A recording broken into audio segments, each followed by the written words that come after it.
You're watching KLTX, Channel 15, serving the city of Lufkin.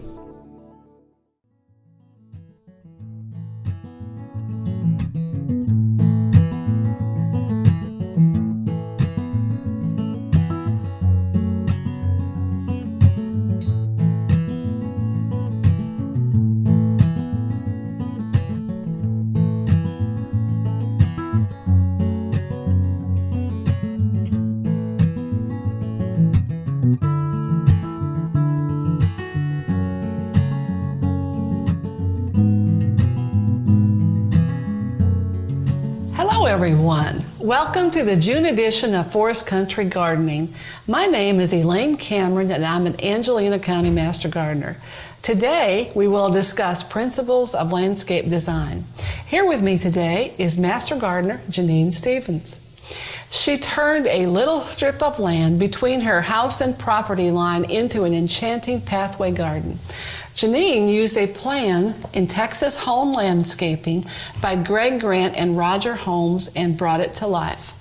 Welcome to Forest Country Gardening, Jeannine. Thank you.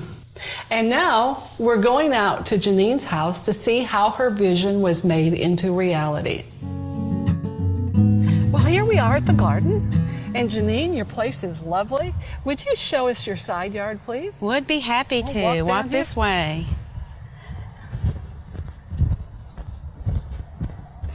And tell us, what was your vision for this area when you designed it? I wanted to utilize a very underused part of the landscape. The side yards are usually just bushes. And so I wanted to make a very peaceful, serene environment.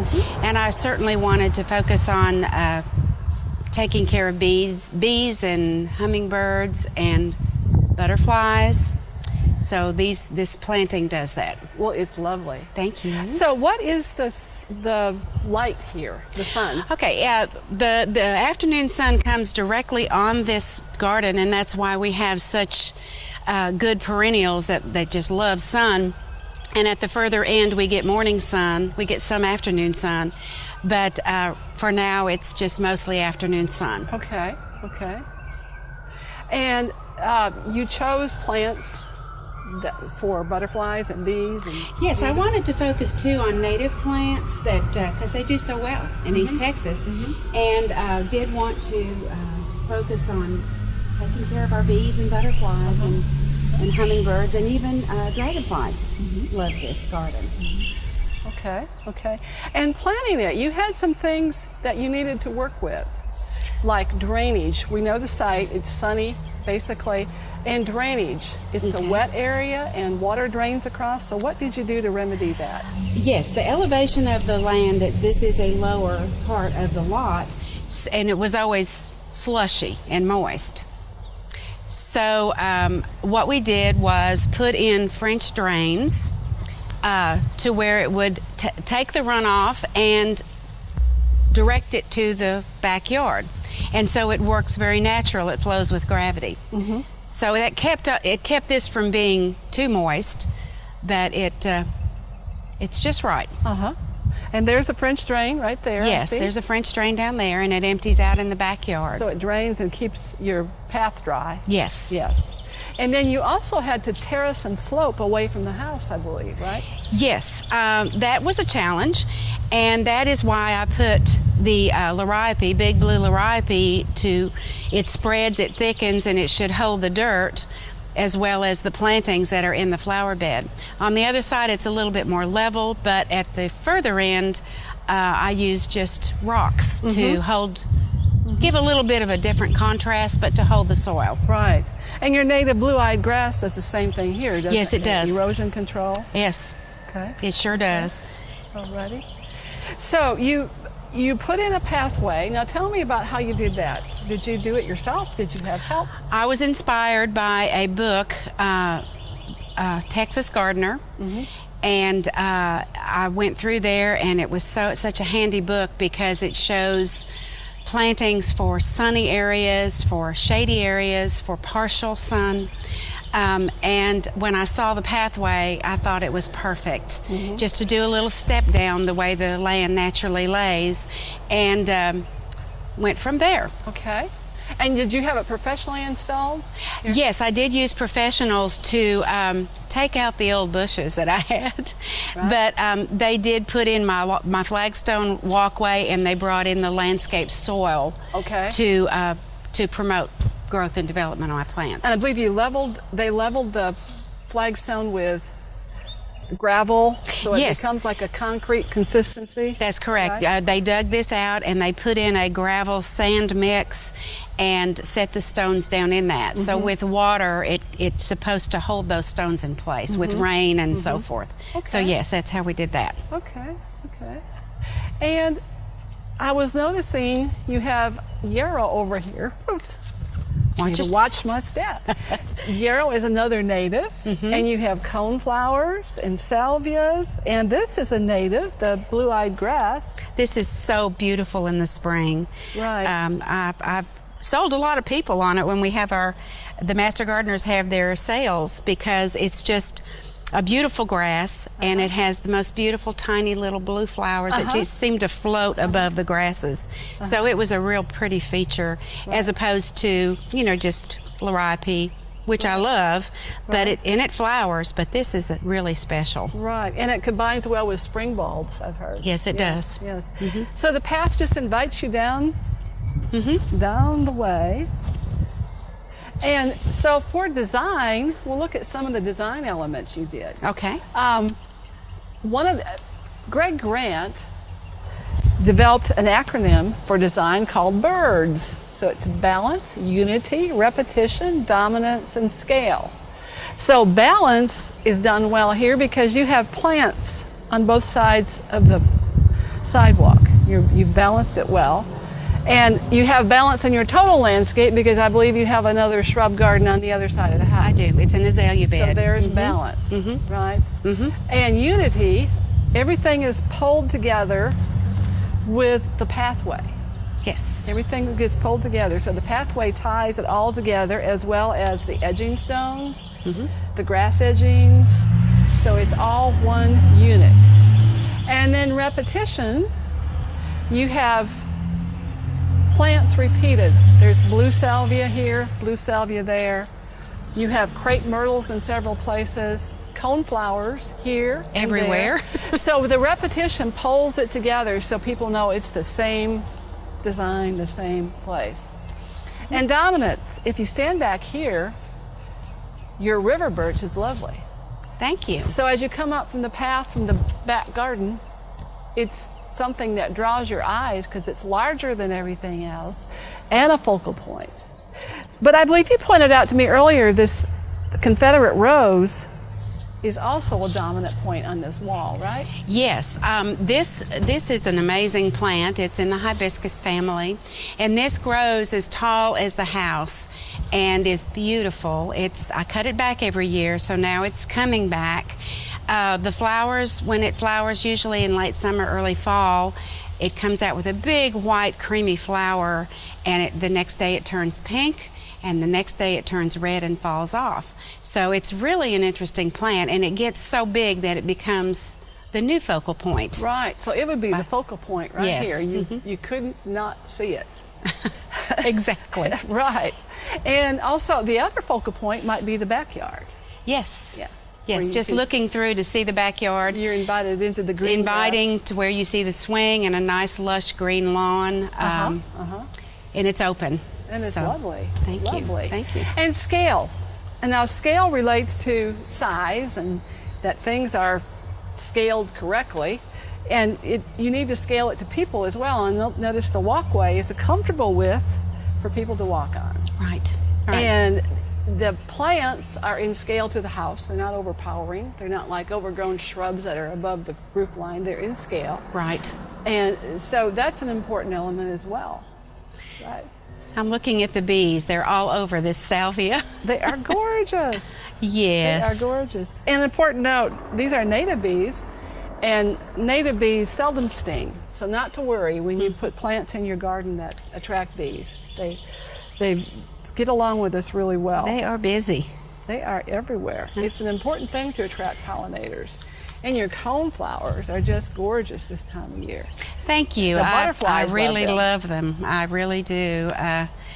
I've enjoyed them, and they spread like crazy.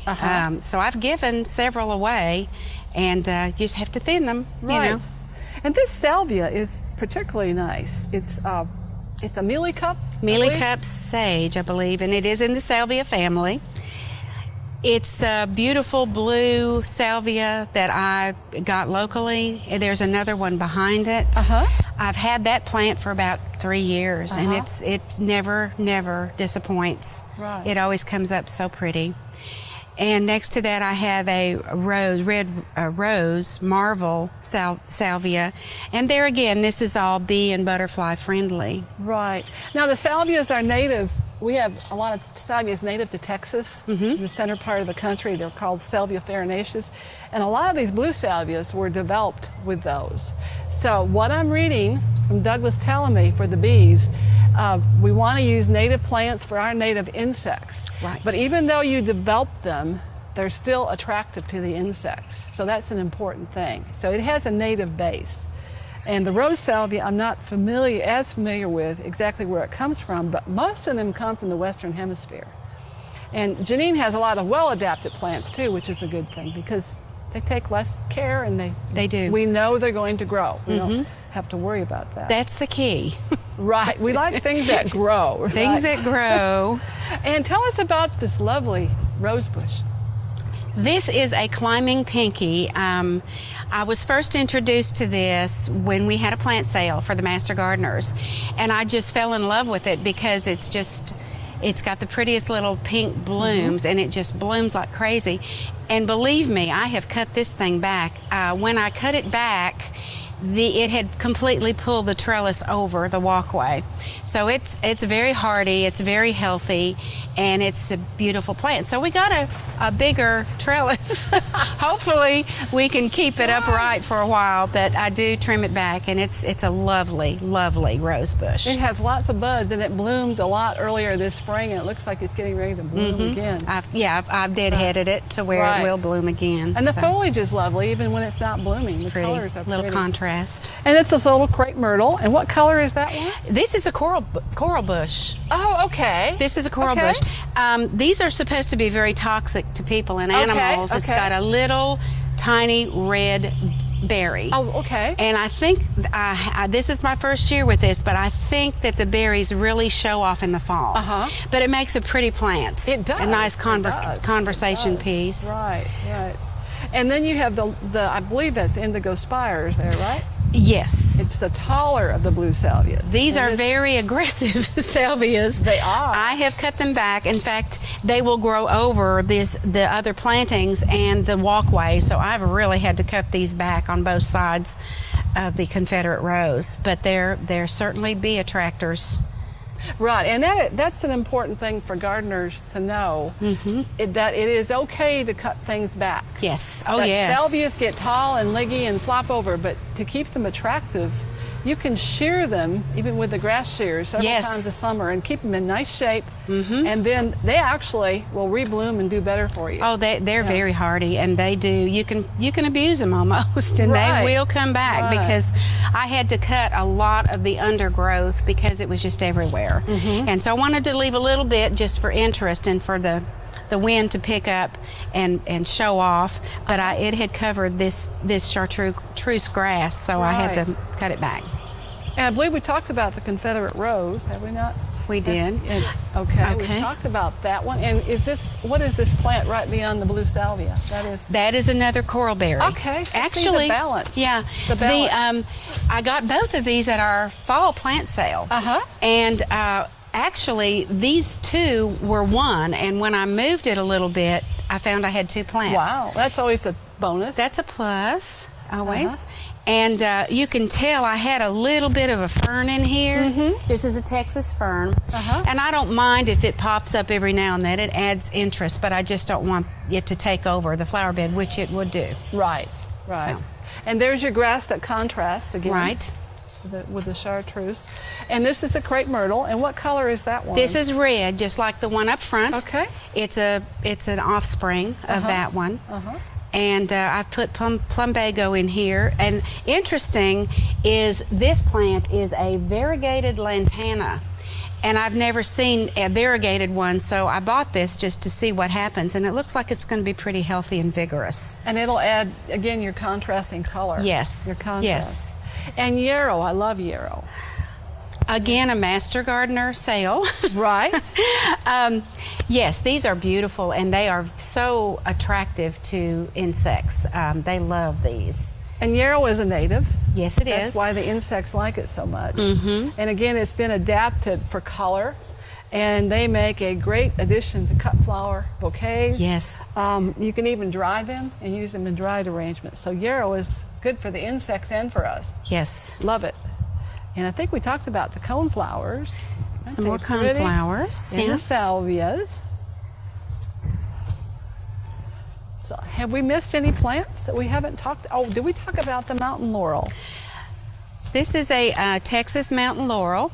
I did buy it locally after hounding a local nursery that I want one, I want one, I want one, and they finally came up with some. Mm-hmm. It's a slow grower, I'm told, but I see lots and lots of new growth on it this year. When it blooms, they say the fragrance is phenomenal. It is. And I just can't wait till it blooms. It will get big, it will make a tree, and so that's why it's there. And that is a Texas native. It's native to central Texas. However, what Greg Grant has told us, you can move native plants from west to east easier than you can move them from east to west. So we're blessed here. We can have a large plant group to choose from, but it is beautiful. I saw them blooming early this spring, and they smell like grapes. They're wonderful. It's just wonderful. They're fun. And spectacular blossoms. So Jeannine, tell us about this absolutely gorgeous tree. This is a river birch. They're very common in East Texas, and you can just go by the riversides and dig them up. But this I bought at the Master Gardener's plant sale in the fall because we focus on natives. And I just loved it because of the bark. It's so unique, and plus I love the little leaves because they just float in the wind. So they love water, and this is the wetter side of the yard, and it's just thrived. And we noticed a little nest up there, which is awesome. Yes. But if you look closely at the bark, it's looked like it's peeling, but that's totally normal. This is a very healthy tree, and I just really, really love it. And you put it in just 3 years ago. Yes. Which is amazing. Isn't that pretty? So it's 2 or 3 years ago. Yeah, tree. it has grown really fast. It's happy where it is. A lot of us have wet areas in our yard. So it's a native and sustains local insects and wildlife and birds. So it's a really good tree to plant. So Jeannine, tell us about this area. This area is perfect for a flower bed. I mean, just a big flower bed. It would be a really nice point of interest, but I have plenty of flower beds. So I decided, let's make this a kind of a patio area, and they did the same thing. They put, as they did in the path, the walkway, was they put down the gravel and sand and then put the stepping stones in there. So that's how that was formed. And then kind of put potted plants around because I have plenty of those, and some of them need lots of sun and some don't. So I decided to put a water feature, which is the bird bath.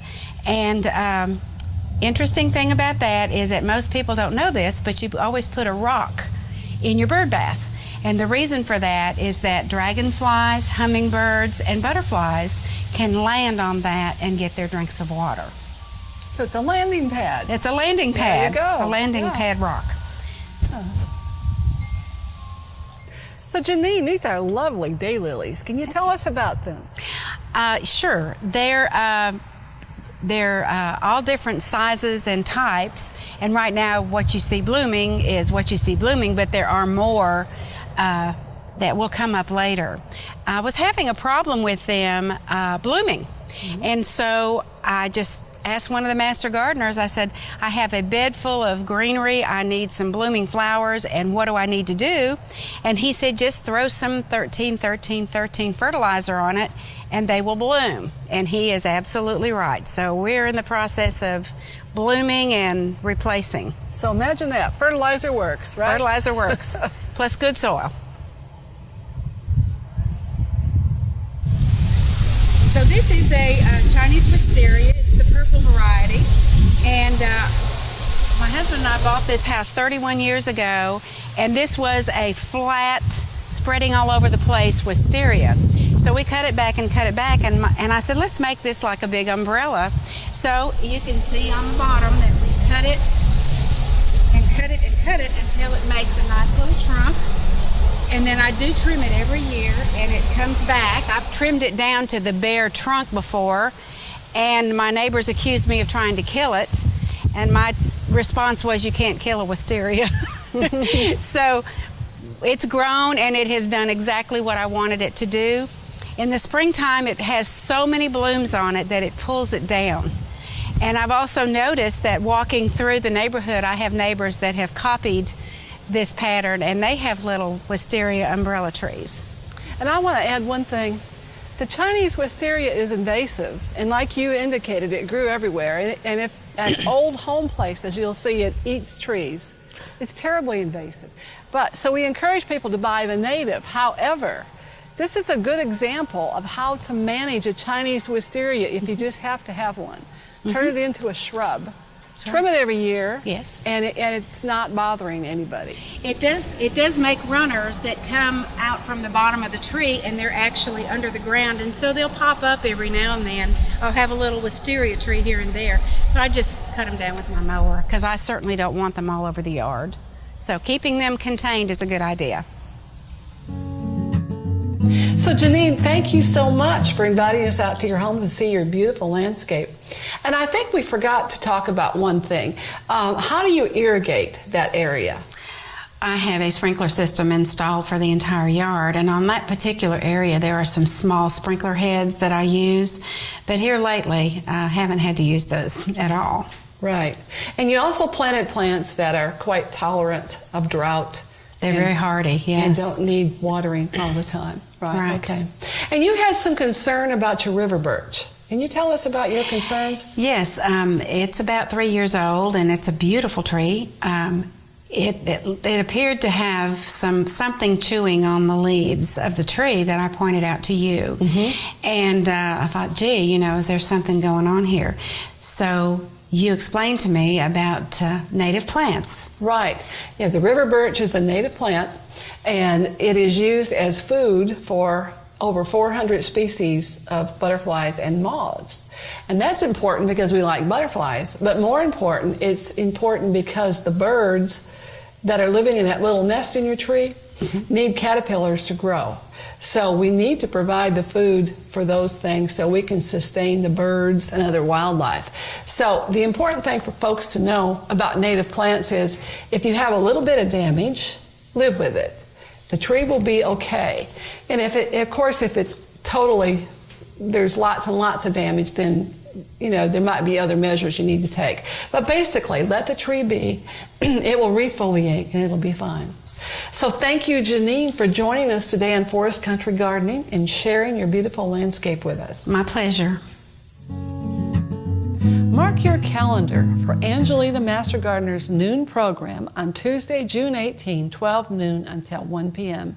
Master Gardener Marlo Schubert will present a hands-on workshop propagating cuttings in the greenhouse at the farmer's market.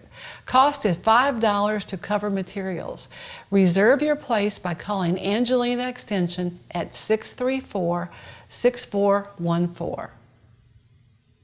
Thank you for joining us for the June edition of Forest Country Gardening. And remember, if you have gardening questions or comments, send them to the email address on the screen. And until next time, this is Elaine Cameron saying happy gardening.